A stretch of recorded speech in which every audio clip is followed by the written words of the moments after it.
Baik, Assalamualaikum warahmatullahi wabarakatuh. Perkenalkan, nama saya Junian Anggara Surya dari kelas 11 atau 2, nomor absen 21.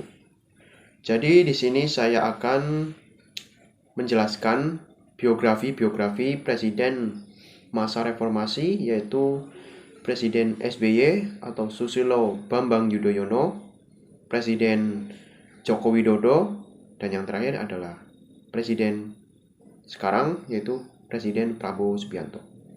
Tanpa lama-lama lagi, mari kita ke penjelasannya. Sebelum kita masuk ke profil masing-masing, mari kita lihat dulu gambaran besar kepemimpinan nasional yang kita bahas hari ini. Era transformasi nasional, Indonesia telah melewati fase krusial dalam sejarah demokrasinya, mulai dari stabilisasi pasca reformasi, yaitu pada masa transisi kepemimpinan Soeharto ke B.J. Habibie, mulai hingga lompatan besar di sektor infrastruktur, yaitu pada masa ini. Setiap pemimpin membawa warna unik dalam membangun bangsa. Kita akan melihat 3 fokus utama. Yang pertama ialah Pak SBY, dikenal sebagai Bapak Demokrasi dan Stabilitas, yang fokus pada pemulihan politik dan stabilitas ekonomi makro. Kemudian ada Pak Jokowi, dikenal sebagai arsitek infrastruktur dan hilirisasi. Fokusnya adalah pembangunan fisik yang merata dan penguatan nilai tambah sumber daya alam. Dan terakhir ialah Pak Prabowo, yang diharapkan menjadi penjaga kedaulatan dan keberlanjutan dengan fokus pada pertahanan dan melanjutkan program-program strategis sebelumnya.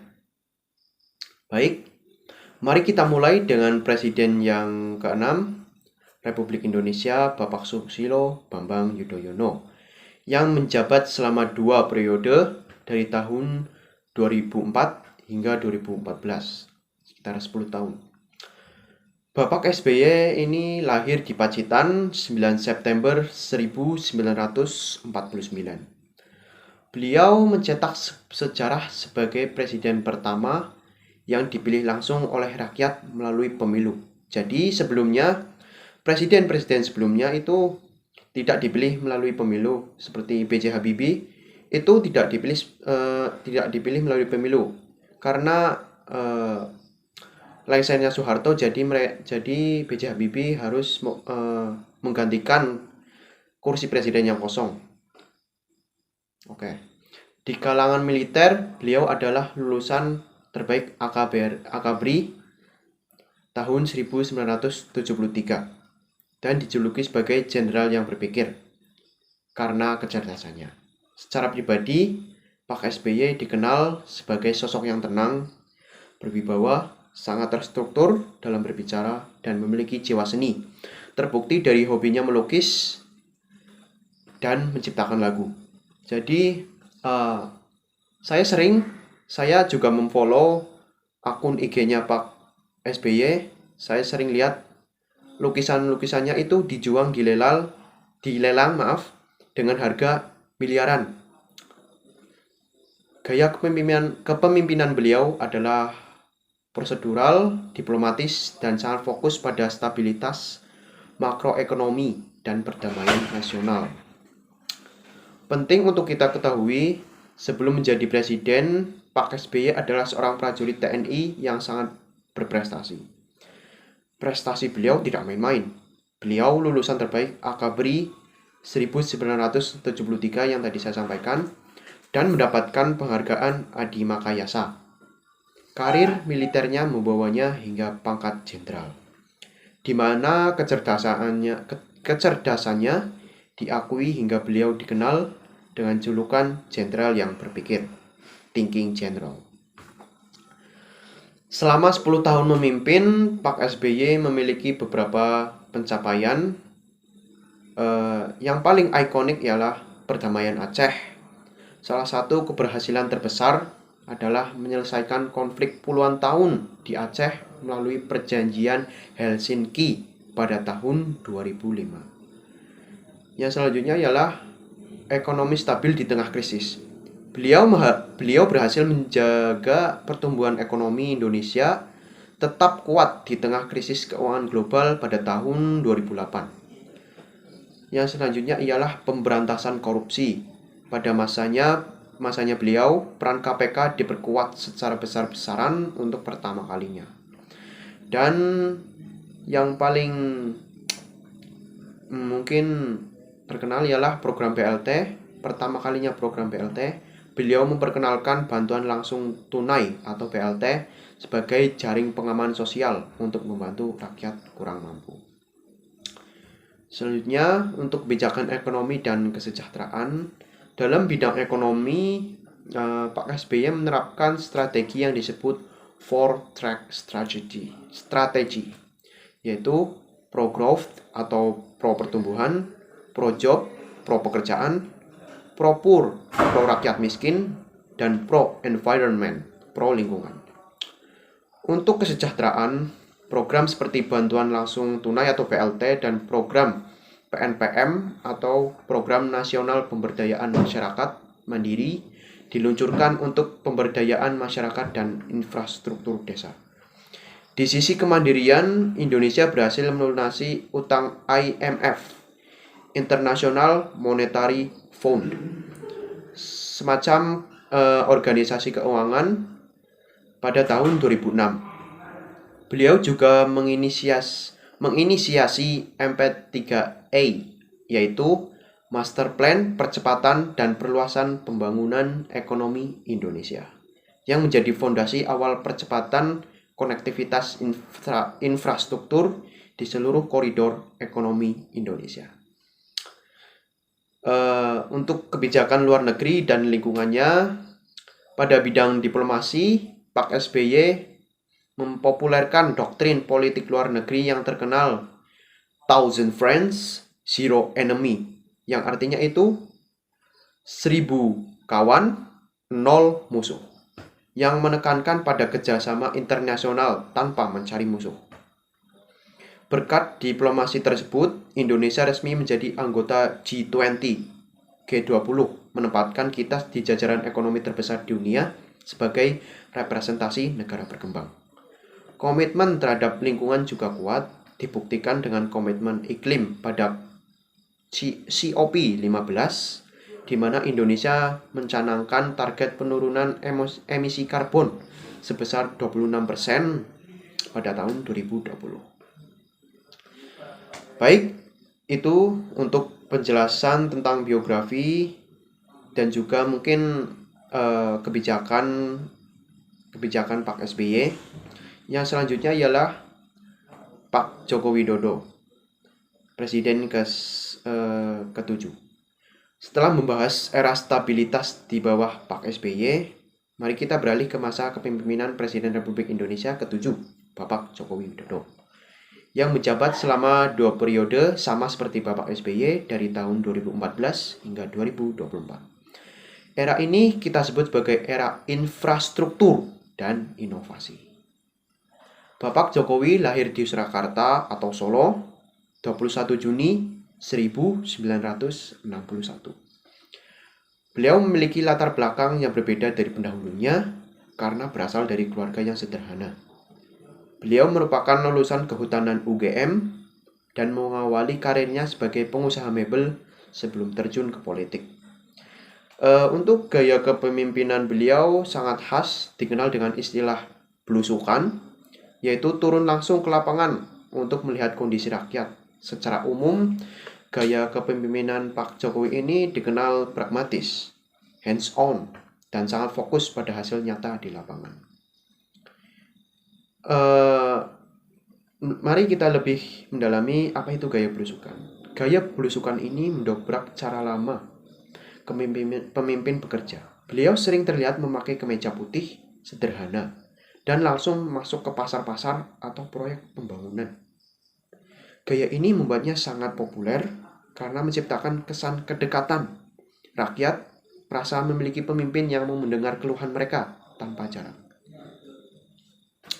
Selanjutnya, kepemimpinan Pak Jokowi ditandai dengan fokus pembangunan di sektor utama. Yang paling menonjol ialah infrastrukturnya, yaitu pembangunan jalan tol sepanjang ribuan kilometer, bendungan dan bandara di seluruh pelosok Indonesia. Hal ini adalah bagian dari visi Indonesia sentris. Untuk bidang sosial, beliau meluncurkan program jaminan sosial berupa Kartu Indonesia Sehat atau KIS dan Kartu Indonesia Pintar KIP untuk menjamin kesehatan dan pendidikan rakyat. Selanjutnya, yang paling ikonik dalam kebijakan Pak Jokowi ini ialah IKN atau Ibu Kota Nusantara. Beliau memulai pemindahan ibu kota negara ke Kalimantan Selatan sebagai langkah strategis untuk pemerataan pembangunan Indonesia. Jadi, tujuan beliau adalah untuk Indonesia sentris, karena kalau ibu kotanya Jakarta akan Jawa sentris. Nah, pas banget, Indonesia sentris. Melalui pembangunan infrastruktur yang masif, Pak Jokowi mengubah paradigma pembangunan yang tadinya Jawa sentris menjadi Indonesia sentris. Ini berarti pembangunan tidak lagi terpusat di Pulau Jawa, tetapi juga merata di pulau-pulau lain. Fokus utama pembangunannya meliputi jalan tol Trans Jawa dan Trans Sumatera, pembangunan bendungan, pelabuhan, dan tentu saja pemancangan fondasi IKN Nusantara. Selanjutnya, setelah mengupas dua era kepemimpinan sebelumnya, kita memasuki era kepemimpinan terbaru. Kita akan membahas Bapak Prabowo Subianto, Presiden ke-8 Republik Indonesia. Republik Indonesia yang menjabat dari tahun 2024 hingga sekarang. Profil singkatnya, Prabowo Subianto. Beliau lahir di Jakarta 17 Oktober 1951. Beliau adalah Jenderal TNI Haji Prabowo Subianto Joyo Hadikusumo. Nah, ini yang menarik. Pak Prabowo adalah putra dari pakar ekonomi ternama Sumitro Joyo Hadikusumo.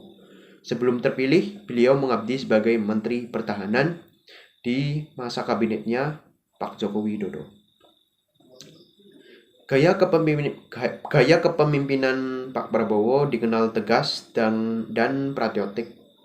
Namun saat ini juga menunjukkan transformasi menjadi tokoh yang lebih inklusif atau merangkul. Sebuah fakta menarik, beliau berasal dari keluarga yang kental dengan perjuangan kemerdekaan.